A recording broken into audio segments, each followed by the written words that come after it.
Okay, excellent. So welcome everybody to our next webinar, Keeping Global Environmental Assessments Fit for Purpose. And today you can see we're joined by Timo Maas, who is a researcher at PBL, Netherlands Environmental Assessment Agency.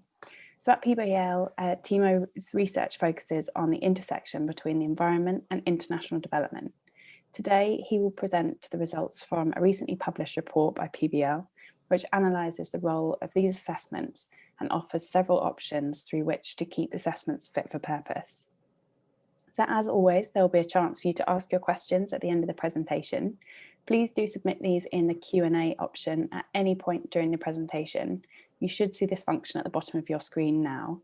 I will then ask these questions on your behalf later on after Timo has completed his presentation. So thank you all for logging in, and Timo, I'll now hand over to you. Thank you, Rihanna, and thank you for attending this webinar here today. Thank you to the IES for organizing it. My name is Timo Maas. I'm a researcher at PBL, and I'm very happy to be able to share some of the insights on global environmental assessments with you today. For those of you who don't know the PBL, I should give a short introduction to it. We're the National Institute in the Netherlands for strategic policy analysis in the field of the environment, nature and spatial planning. We're part of the Dutch government, but we're an autonomous research institute within it. So we do have our own research agenda for which we consult with ministries and some other relevant stakeholders. We have a number of different tasks, including some that are legally mandated, and they span from monitoring the state of the environment to exploring future trends in environmental affairs and identifying sort of issues and strategic options to achieve certain government objectives. And as PBL, we are one in sort of many different ways for which the interaction between science, policy, and society can be organized. And this slide lists a number of them. The picture with the research institutes is actually our building, where I haven't been in a while now. And what I want to highlight here is that I'll be talking about one specific type here, the global environmental assessments. So many of you will be familiar, I think, with the IPCC or the IES on climate change and biodiversity.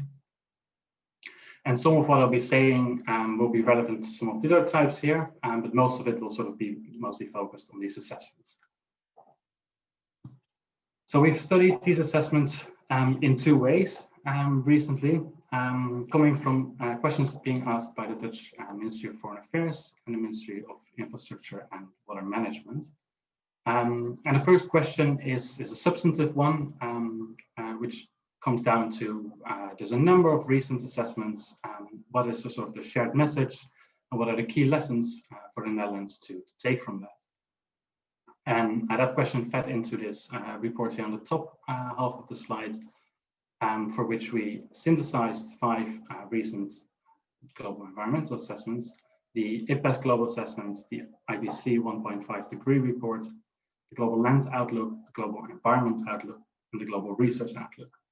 And we translated these sort of synthesis of findings from these assessments into lessons for Dutch sustainable development policies. It's a report written in English, and although the focus is on the Netherlands, I think actually many of the lessons will probably be relevant for other Western industrialized countries as well. In the next slides, I'll give a short summary of these insights, but then in the main part of this presentation, I'll focus on the second question that we were asked, which focuses more on the process and the procedural elements of these assessments. And it comes down to the question of, can these assessments be kept fit for purpose in the future?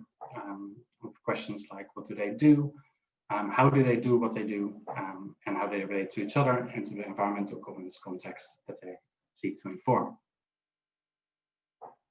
So first, for the synthesis, we see that the assessments put out a unanimous call for urgent action, which I think is a message that will be familiar to many of you, and especially for those of you who have been in the field for longer, it might be a bit of a déjà vu by now.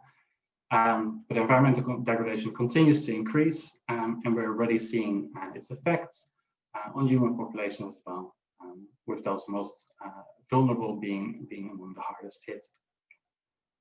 At the same time, those that benefit most from degradation are usually not the ones that are bearing the costs. So we're seeing that the environmental impact is mostly taking place in developing countries, whereas the value added of that environmental impact is mostly in industrialized ones. As a result of this, we're not on track to meet many of the goals that we've set out in the global community, including the Paris Agreement, the IG biodiversity targets, or many of the SDGs. And all of this is due to the fact that production and consumption choices that our societies and our economies make do not reflect the environmental impact that they have. At the same time, this is all going to lead to costs in the future, and acting now would avert many of these damages at a lower cost. So it's cheaper to act now than to wait. On top of that, there's certain irreversible risks, such as species being lost or ecosystems being destroyed. At the same time, these assessments also send a positive message: don't despair, there's still a positive future possible with what is commonly being described by terms like transformative change or transitions that can happen or need to happen to achieve these goals. This too is not a radically new message. It has been in assessments in the past, but we are working with sort of a decreasing time frame to achieve these changes. And as the time that we have remaining is decreasing, so does the flexibility that we have in the solutions that we implement. So for instance, if we want to seek to avoid large-scale use of negative emission technologies, using biomass and using carbon capture and storage, we need to increase the rate of decarbonization across society. We've had these sort of rapid and widespread transitions that are required now before, but the combination of the scale and the time frame that we are looking at now is unprecedented. So we're looking at challenges that we haven't sort of faced in a different way before. What is new in this most recent sort of round of assessments, if you will, is that they increasingly pay attention to indirect drivers of unsustainable development. So there's increasing attention to the role of consumption patterns, to international trade, the financial system, but also aside from sort of policy in these domains, the societal values and the behavioral patterns that are underlying these. Many of these are domains outside of traditional environmental policy, which may have been aimed more at technological innovation, even though there's still a role for such innovation, of course. Finally, a last substantive message here is that many of the challenges are deeply interlinked, and if we are if we want to achieve them, they need to be sort of addressed in tandem, which asks for an integrated and a coherent policy approach.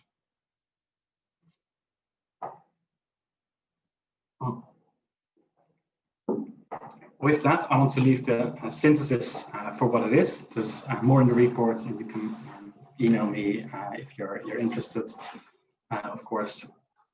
And if this substantive bit is a bit of the outer part of a Matryoshka doll, I want to open the next ones and look a little bit more inside.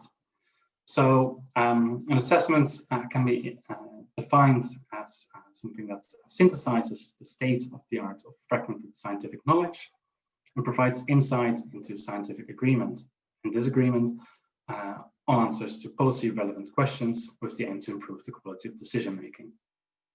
Many of the organizations producing these reports, again, think of the IPCC, think of IPBES, they're very large and complex organizations when counting for the technical support units, the secretariats, the author teams that are participating in particular assessment processes, and the government representatives that are involved as well. Nonetheless, it's mostly governments usually that have a say in the governance. They're the key funders of these assessments. And this can also sort of explain why an organization like PBL is asked to answer questions about them. We then looked a little further at what it is that assessments actually do. And I want to stress here that it's as much the process that is happening in these assessments as well as the reports that they produce that determines what assessments contribute. There's many authors involved, there's these government representatives, they have plenary meetings, and all these elements mean that there's sort of potential for interaction between these different groups. And from this process, as well as the report, we take this notion that they enable the activities to be undertaken by other actors. So, for instance, assessments can make it possible or help make it possible for Paris Agreement to have been reached in 2015. Hopefully next year they'll make it possible for a biodiversity agreement to be reached in Kunming, China, assuming there won't be any further delays to that. It was originally scheduled for this October. But also at the non-international level, assessments can have such an enabling effect. So for instance, you may have heard of a Dutch court case in which an NGO sued the Dutch state for taking insufficient climate action. And this court case has now gone through the full sort of thing to the Supreme Court, where the ruling has always been in favor of the NGO. And the argument of the NGO is partially grounded in the IPCC report, especially the fourth and the fifth assessment report. And the court rulings repeat some of these citations. And clearly in this case, the IPCC didn't sue the Dutch state, but they did make it possible for this NGO to do so, and to do so successfully. If we look a little deeper into what this idea of enabling activity can mean, we've categorized 10 different enabling functions. And the first 5 reflect different elements of the policy-making cycle as sort of a heuristic. So for the first one, we can think about how assessments help in demarcating the issue that we're actually talking about. What could be the issue? So, for instance, assessments have helped in thinking about the global climate system as a single integrated whole, something that can be modeled, that can be described by standards or quantities like global mean temperature. Assessments can also help agenda shaping, so they can put things on the agenda, both the political and the public agenda. And the headline from the IES report that was published last year, that 1 million species are now at risk of extinction, is a really good example of that, I think. This headline was repeated in very many different media outlets. Assessments also contribute to sort of setting defining potential policy goals and targets. So, for instance, in the original UNFCCC climate treaty, the treaty says that it aims to avoid dangerous human interference with the climate system. What exactly dangerous human interference means was left in the middle. And diagrams like this from the IPCC reports, the reasons for concern, they're called, or burning embers, they can help define what dangerous human interference might mean. What is that dangerous and when is something bad? Without sort of saying it should be 1.5 or it should be 2 degrees. Assessments also contribute to thinking about potential policy interventions, potential instruments. So they may contain discussions of these at many different levels of detail, sometimes individually, sometimes in terms of entire model policy pathways. And the image here shows the elements of what the International Resource Panel calls multi-beneficial policymaking. I won't go into those details. A final element in these first 5 is monitoring of progress.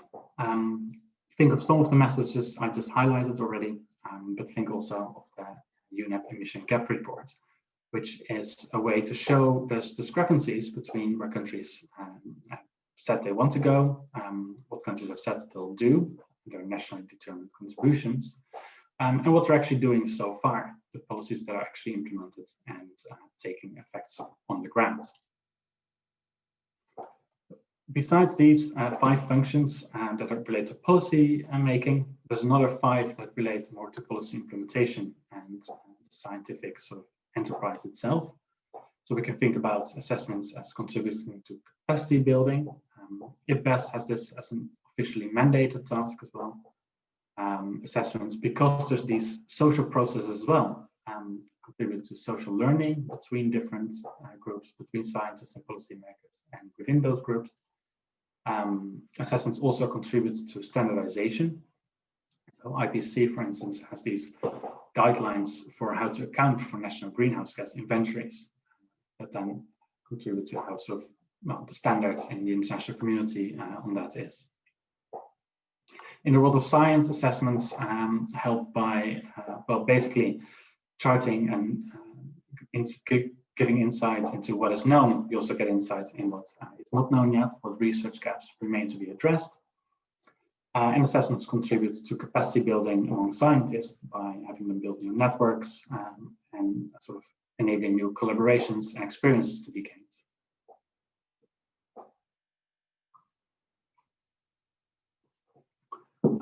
With that, I'll say a little bit about how assessments are organized in order to do these functions. And many assessments try to aim to ensure that they are relevant, credible, and legitimate as sort of three criteria for their effectiveness. Relevance here denotes that they're answering actual policymaking needs. Credibility, that they're doing so in a scientifically sound manner. And legitimacy, that they treat different values and beliefs fairly.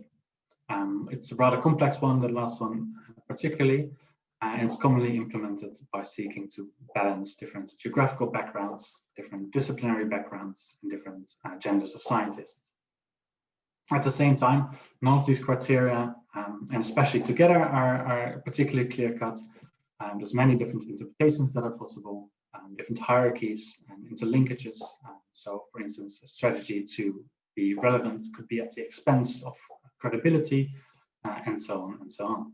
So I apologize for the somewhat graphical metaphor maybe, but this picture of this medieval torturing technique, I think for me at least captures the way that these criteria can sometimes play out in practice. And as a result, compromises are sought that are formalized and institutionalized. And this helps the assessment be stable. It helps the torture to sort of end in that way. But it also creates inertia in the process, because once something is agreed, it is difficult to agree otherwise. And particularly those that feel like they may have something to lose in a change of procedure will be reluctant. So this is important because this inertia could create challenges when dynamics in science or policy or even society change. That may require sort of a new way of doing assessments. And some of these changes are occurring or have occurred, at least we think. And one to start off with is that there's a growing number of assessments, and some of them seem to be on the same topic. So this slide has 4 different assessments from the past couple of years that are all on the topic of land. And I think a logical question for anyone seeing these 4 reports for the first time will be, how do they differ? If they don't differ, then aren't they doing unnecessary double work? But if they do differ, then why do they differ, and in what ways, on what sort of subtopics? To gain a little bit more of an understanding for how this works, we looked at the assessment landscape, which we described as being sort of different reports that exist, and we looked particularly at the period between 2015 and 2019. The image here can be a little bit complex, perhaps, but it denotes the environmental themes, or a number of environmental themes, and the first 5 enabling functions. And each dot on the graph is a combination in which that theme and function is covered by a report, but it's possible for reports to be indicated by multiple dots. So there's a line connecting several dots that are all on the IPCC report on climate change and land. Looking at this image, we see a number of things stand out.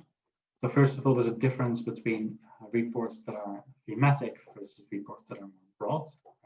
Thematic reports are the predominant version, and they're the ones that are organized sort of vertically, so they stay mostly within one theme, covering one or more functions for that theme. And then there's a few reports that are covering multiple themes as well as multiple functions. Land is the one theme that stands out as an exception here. It's a theme in which actually many of the reports cover multiple themes. And a reason for that could be that land is sort of a topic that gains its meaning by being connected with either climate change or agriculture or biodiversity loss. So it's a theme that different assessment bodies also feel like it's part of their topic. A final relation that we see is to environmental governance and the way that this takes place. First of all, in terms of what functions are covered, which more or less reflects different phases in policymaking as well, where, for instance, climate is further on the international agenda, one could say, than biodiversity is at the moment. And as a result, we see for climate that there's many more reports that are oriented towards policy solutions than for biodiversity. What we also see is that this landscape of assessment sort of mirrors an environmental governance landscape, which is also rather thematically organized. There's very few cross-cutting international governance processes in which broad assessments can really find an audience. But there's more to this environmental governance than just that landscape. Traditionally, we see that assessments have focused very much on international conventions. For instance, the Climate Treaty or the UN's Convention on Biological Diversity. Whereas at the same time, we know that contemporary environmental governance is much more multi-level, more multi-actor. So there's many different parties involved, and not all of them are governmental, and certainly not all of them are international. And this environmental governance context has a few implications for the way that assessments can be conducted. So first of all, even in the sort of traditional approach of focusing on a multilateral treaty, there's a need for certain contextualization. So the CBD and the UNFCCC, they have these sub-stat bodies that are meant to bring in scientific knowledge from assessments and from other sources into the context of negotiations going on. Going towards sort of multi-level, multi-actor governance implications, we see that they might call for a different scope of the functions that are being covered as well. So there's plans for an IPCC special report on cities, or there will be an IPES business and biodiversity report. And going back to the idea that these assessments can enable the activity of others, these sort of topics will also require these assessments to contain information that is actionable for actors in urban governance or actors in the business community. So to gain access to this, or to gain this information, they may need to include some other actors who is asking the questions, the scoping of a report, but also in terms of who can provide the relevant knowledge. There may be individuals and organizations within the urban climate community or within the business community that have very relevant knowledge to how these groups of actors can respond to those topics. A sort of final dynamic that I want to highlight regards the authority of science, which, well, I think is evident to all of you that it's not sort of clear cut anymore today. The examples that I've put on this sheet may be a little bit extreme, but I think we all sort of know where this is relating to. And I don't mean to put science on a pedestal. I don't think science has all the answers or the only answers.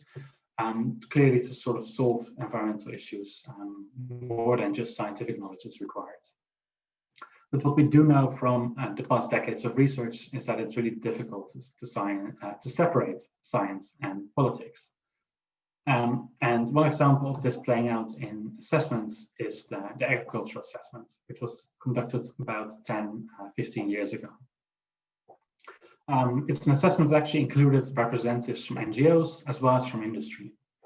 And during the assessment, a controversy arose about whether or not the assessment was being used to legitimize genetically modified organisms. And the paper that is on the slide right now argues that at least part of the reason why that controversy arose and became problematic was that the assessment was trying to present a single consensus message. So a message where everyone sort of would be behind, and do so in a scientific way. But the question of whether GMOs are desirable or not cannot be answered by scientific knowledge alone. It's a strong value implicated question as well. And similarly, or sort of relatedly, we see that many assessments over the past decades or so have increasingly started to focus on solutions. Again, some of the messages from that synthesis report that I mentioned before come up, and some of those can be some pretty significant changes to the way that we organize our societies and our economies. And one way or another, that relates to the interests of people and of organizations. And this means that it's not necessarily very surprising that there'll be discussions coming from that. So what we then did is we formulated a number of different options that could contribute to keeping assessments fit for purpose. These options are not a blueprint, because what will work best will really depend on factors such as the subject of an assessment and the governance organized around that subject. A first point is to target and involve non-state actors to a greater degree, because they can be relevant in terms of whose activities assessments can enable. They may have relevant knowledge to contribute to the assessment, and at the basis of those two, they are relevant in determining which questions to answer. We can also think of assessments as needing to find a clear niche for themselves, because no single assessment can do everything, can cover all functions on all themes for all audiences. So in trying to find a niche, assessments can ask what purpose do I serve, what functions do I cover, and for whom do I seek to cover those functions. Work can then be done to connect those niches where relevant and where opportune. So for instance, on joint outputs like the IPC and IPES are currently working on a joint technical paper, which is on climate change and biodiversity linkages. There could be more informal coordination at the working level coming from such a division of labor. And because many assessments use scenarios as part of their process, co-developing sort of the underlying scenario work could also mean that assessments from different niches will at least have sort of the same underlying knowledge base. Another option is to think more deeply about how the form of the assessment could be connected to the purpose that it's serving. So right now, very few reports really go beyond presenting a very thick sort of telephone book report at the end of the process, whereas more creativity in this could reach some of the audiences more efficiently and possibly reduce the work required in that process. So for knowledge that doesn't change substantially, you can think of something like a digital encyclopedia. Dashboards can be used for sort of more quick insights into number-based information. More targeted summaries targeting specific actor groups with what they should know and how they could act could be an option here. More rapid and more narrow assessments that reduce the turnover time to gain access to certain synthesized information, as well as regional assessments that target particular geographical regions. Those regional assessments already exist, but they are mostly used as input to global assessments at this moment, rather than being seen as fully fledged assessments themselves. Relating back to the authority of science point, we can think about how assessments could improve the way that they deal with divergent worldviews and values. This could also help in helping a greater diversity of actors to sort of benefit from the assessment, because seeing one's own perspective reflected in it could be a way to use it to a greater degree. For this, more broader range of contributors could be sought, a reduced emphasis on consensus, so more room for dissenting opinions. There's different techniques that can be used to map how differences in values and norms affect the subject. Or one could start from what an ideal future would like, or what multiple different ideal futures would look like, and what could make that happen. So there's an initiative, for instance, which is where this diagram is from, to develop a nature futures framework, which gives different sort of ideal states for nature in the future, and different ways to look at what nature is, and then backcast towards what sort of measures could be taken to get there. Finally, citizen assemblies, such as has been experimented with in Ireland and in France, are ways to make assessments useful in a particular context, but also bring the value discussion into them. Next point concerns the process that is organized for these assessments specifically. And one element in it is that if it's mostly scientists working on assessment, it's a different sort of work than writing scientific papers. So it requires a different set of skills that people have to learn, and it's a type of craftsmanship that they have to develop. We can also think of how the site activities that are organized as part of an assessment process or afterwards can be used to a greater degree to enable interaction between the different groups involved in it, creating new opportunities to disseminate findings and generate new insights. Then for my final point, assessments could make more use of strategic moments, and this relates particularly to the sort of niche that they fill. So assessments are usually sort of characterized by long cycles with multi-year work programs being set way in advance, which creates very few windows of opportunity to think about strategic reorientation. So when such an opportunity does arise, for instance, in UNEP, there's now a discussion on the future of the global environment outlook. A discussion really needs to be held on what the purpose of the assessment is and what is required to meet that purpose. Having the options to really go into a different direction or even to terminate the assessment can help in such a discussion because it helps define what is useful about the assessment. So this slide just lists those 6 points again. And with that, I want to thank you all for your attention, and I'll be very happy to answer any questions. Excellent. Thank you very much, Timo. Excuse me. That was really interesting, really comprehensive presentation. So thank you for that. You touched on some really interesting points, and hopefully that will spark some people to get in touch. So you can see that Timo's email address is there for you on the final slide if you want to reach out to him. A couple of questions. So you mentioned to retain their value of these assessments, they essentially need to respond to changes in dynamics of science, policy and society. Looking at the amount of change that we've seen in society around COVID recently, do you see or predict to see any kind of big changes in the way that these will be used? Interesting question. So I should say that these studies, both of them actually have been, at least the large brunt of the work has been done before COVID.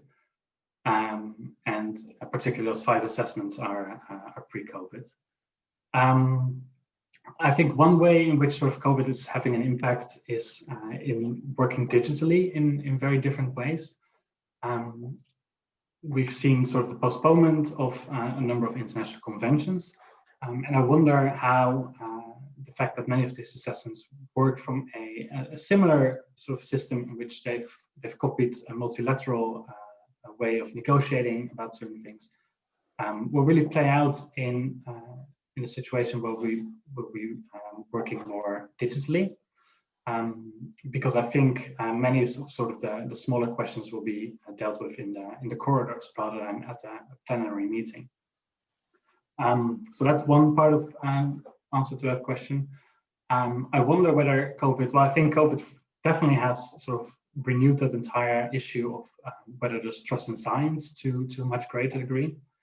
And I think I would repeat sort of the conclusion that the solution should be to emphasize more the way that values play a role in the different solutions that we emphasize, rather than sort of retreating to a point where we say something needs to happen just because it's what science says.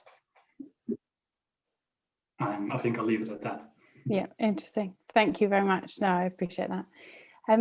We haven't had any further questions submitted, so I think that's probably, you've left an awful lot of food for thought for people, and yeah, covered an awful lot of ground there.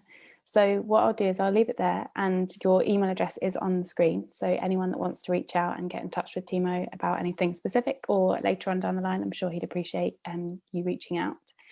So just as a little kind of update on things to look out for from the IES perspective, we've got a couple more events coming up. One that may be of interest to the audience specifically at this webinar is the Burntwood Lecture, which is next week on the 3rd of December. There's further details around that, but that's essentially looking, the speaker is the co-chair of Working Group 3 of the IPCC, and also a lecturer at Imperial College London. And we'll be looking at kind of the policy that's behind environmental action, and whether that is kind of fit for purpose, and the advice that is being shared. So good discussion to come out of that event if people are of interest in that. There's also another webinar next week called How Much Energy is Used to Deliver and Listen to Radio. So very different topic. That's on the 1st of December, and that's actually going to be hosted by an ex-IES member of staff, which would be great to have her back on board. This webinar with Timo has been recorded, and it's going to be available on the IES website and YouTube channel. So look out for that in the next couple of days, and you can use that as CPD and share that with your networks. For those who did attend and watch the live recording, you can record this as CPD. So just log into the IES members area and you can follow the links there. So I just want to say a final thank you to Timo. That was really interesting. I hope you enjoyed that, and it was great to have you on board. And hopefully work with you again in the future. So thank you all for logging in, and thank you again to Timo. Yeah.